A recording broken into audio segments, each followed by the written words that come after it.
Assalamualaikum warahmatullahi wabarakatuh. Welcome back to my channel dengan saya Nur Tridayanti. Di video kali ini saya akan membahas mengenai TVRI belajar dari rumah, yaitu soal dan kunci jawabannya untuk siswa-siswi kelas 4, 5, 6 SD dan sederajat yang disiarkan oleh TVRI pada hari Selasa 2 Juni 2020 dalam rangka belajar dari rumah. Sebelum menyaksikan video ini, jangan lupa video ini untuk di-like, komen, share, dan juga subscribe agar channel ini terus berkembang ke depannya. Follow juga akun Instagram saya @nurtridayanti. Oke, kita langsung saja ke pembahasannya ya.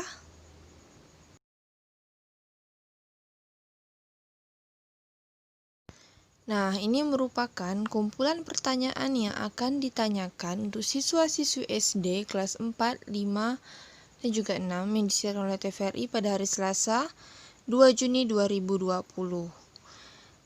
Materinya itu adalah X-Science, yaitu siklus air, dan terdiri dari 3 pertanyaan.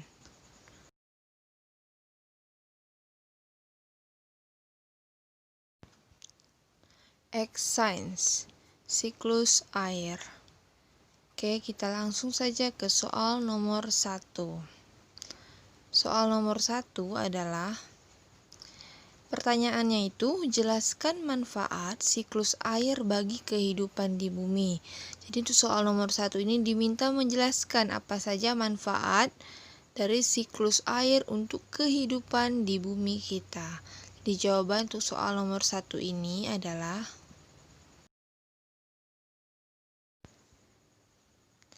yang pertama itu manfaatnya adalah air di bumi tidak akan pernah habis. Nah, jadi air di bumi kita ini tidak akan pernah bisa habis. Kemudian yang kedua, memelihara kehidupan di bumi serta segala ekosistem yang ada di dalamnya.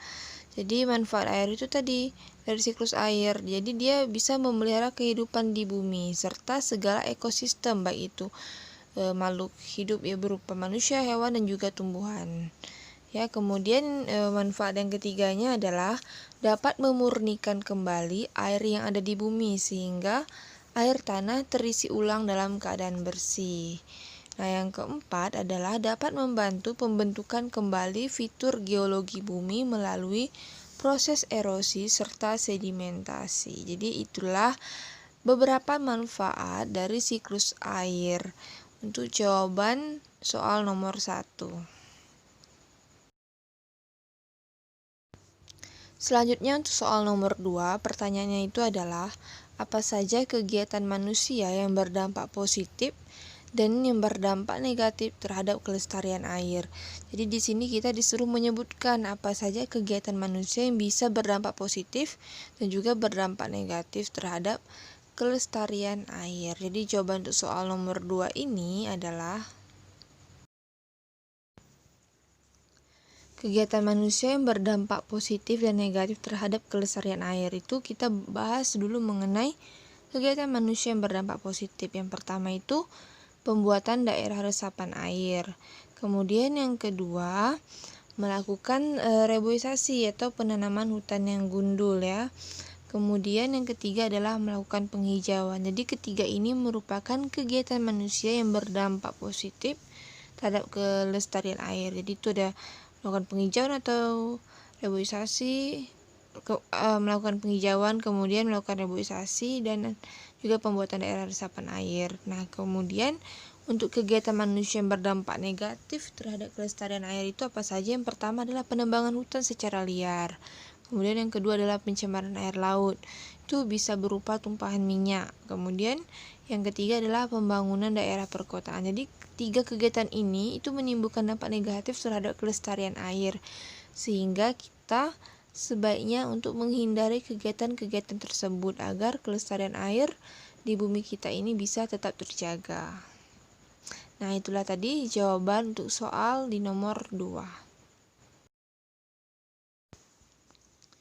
Nah, untuk soal nomor 3, pertanyaannya itu adalah pada eksperimen pembuatan miniatur siklus air, apa yang terjadi ketika es batu diletakkan di atas plastik wadah berisi air?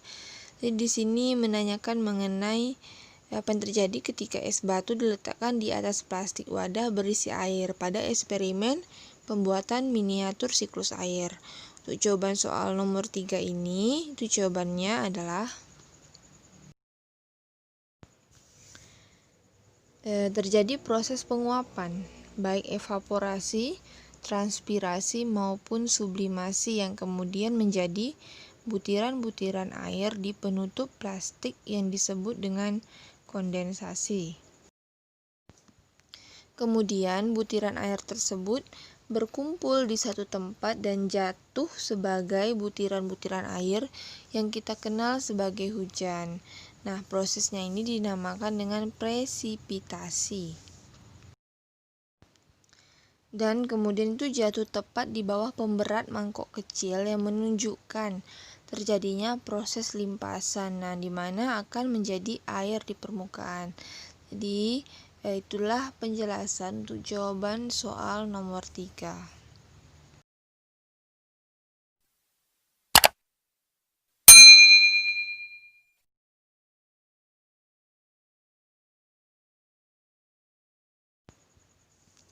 Terima kasih telah menonton video ini. Video ini hanya sebagai referensi untuk murid-murid belajar dari rumah dan juga untuk orang tua dalam membimbing anak-anaknya belajar dari rumah. Video ini jangan lupa untuk di like, komen, share, dan juga subscribe agar channel ini semakin berkembang ke depannya. Follow juga akun Instagram saya @nurtridayanti. Nah, untuk murid-murid ataupun orang tua yang belum memahami mengenai penjelasan saya tadi, silahkan komen di kolom komentar video ini. See you next time and thank you. Bye-bye.